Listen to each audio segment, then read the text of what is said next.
Bonsoir. Bienvenue à Cajou Édito, notre éditorial. La politique haïtienne, une éternelle chaise musicale qui doit cesser.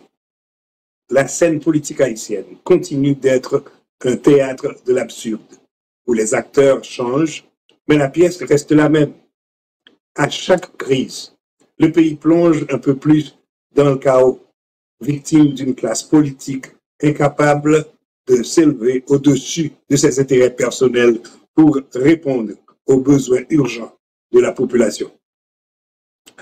Encore une fois, Haïti est entraîné dans une transition sans fin, un cycle infernal qui ne fait que précipiter la nation vers l'abîme.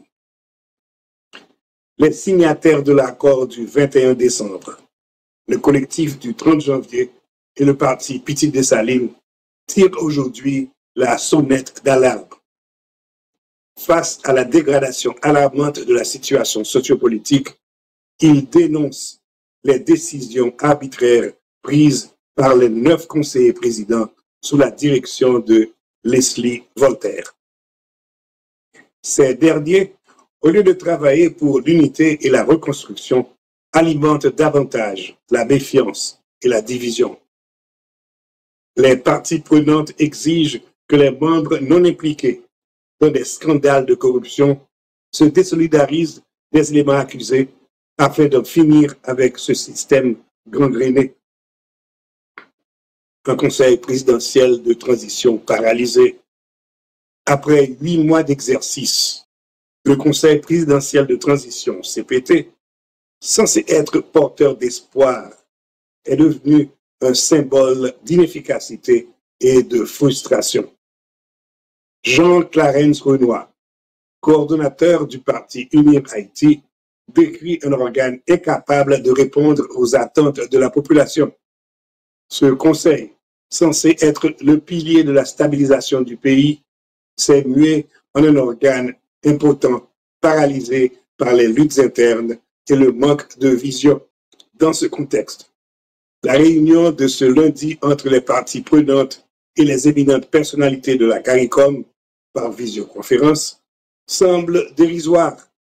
Pour le docteur Franz Large, ces rencontres ne sont qu'une perte de temps. Selon lui, il serait plus utile de s'adresser directement aux États-Unis, qu'il considère comme les véritables décideurs dans l'ombre de la CARICOM. Cette déclaration, brutale mais révélatrice, souligne une réalité amère. La souveraineté d'Haïti est encore prise en otage, tandis que ses dirigeants s'enlisent dans des querelles secondaires. Un gouvernement déconnecté des priorités de la nation. Face à la montée de l'insécurité, de la pauvreté et au massacre orchestrés par des bandes armées, le silence et l'inaction du Conseil présidentiel de transition et du gouvernement sont indécents. Famille Lavalas, bien que partie prenante du CPT, s'indigne de cette irresponsabilité. Le parti appelle aujourd'hui à une réforme immédiate du système de transition, mettant en lumière le caractère dysfonctionnel d'une gouvernance qui ignore les priorités vitales du pays.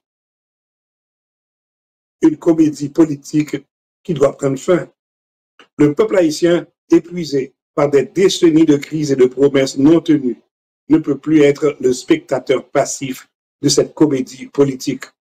Les politiciens, dans leur perpétuel jeu de chaises musicales, n'ont fait que se servir des transitions comme prétexte pour asseoir leur pouvoir et diviser davantage la nation. Ce cycle infernal ne peut plus continuer.